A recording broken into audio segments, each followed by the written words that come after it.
नमस्कार दर्शक मित्रों, आप देख रहे हैं जीपीएमसी न्यूज़ 24/7 लाइव।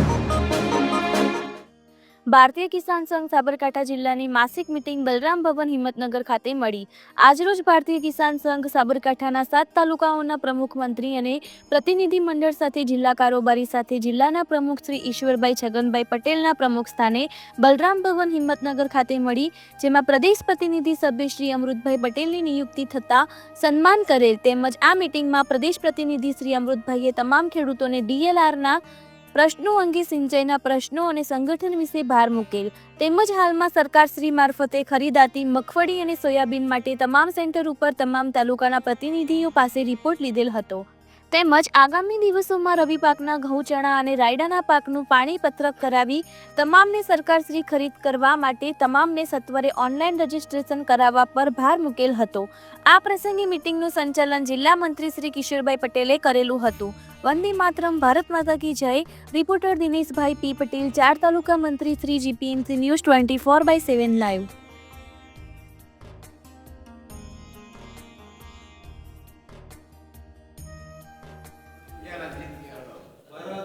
भारत माता की जय। बलराम भगवान की जय। गौ माता की जय। भारतीय किसान संघ साबरकांठा जिल्लाની આપણે રૂટિન મીટિંગ પહેલાં દર મહિનાના પહેલા શુક્રવારે રાખતા હતા, એની બદલીમાં આપણે પહેલાં સોમવારે આપણે આયોજન ગોઠવ્યું છે અને દર સોમવારે આપણે બેઠક થાય છે। તારીખ તો જે આવે એ એડજસ્ટ કરીએ છીએ। એમાં આપણે બધા પ્રમુખ કાર્યકર્તાઓ બધા તાલુકાના હાજર હતા અને મીટિંગ સરસ ચાલી।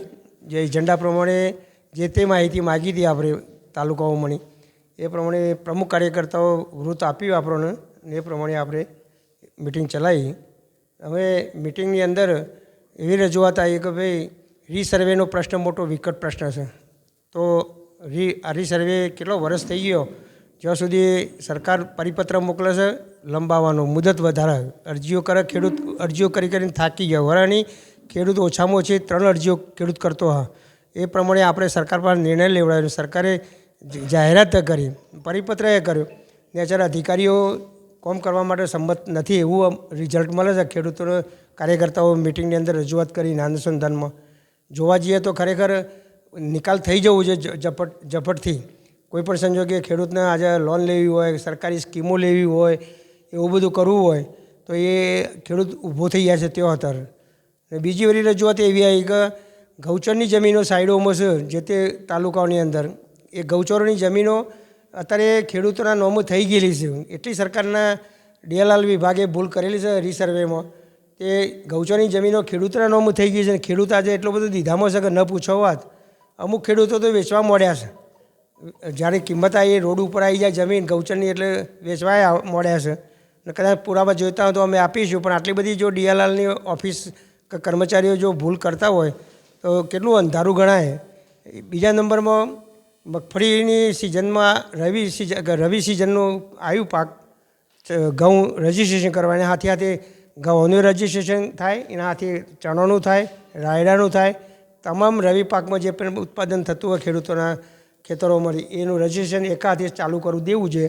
સરકારને થોડું ધ્યાન દોરીને સૂચના આપવી જોઈએ નેચર કે ભાઈ રીસર્વે રવિ સિઝનમાં રજીસ્ટ્રેશન કરવા માટે ખેડૂતોને જાહેરાત કરે ટૂંક સમયની અંદર।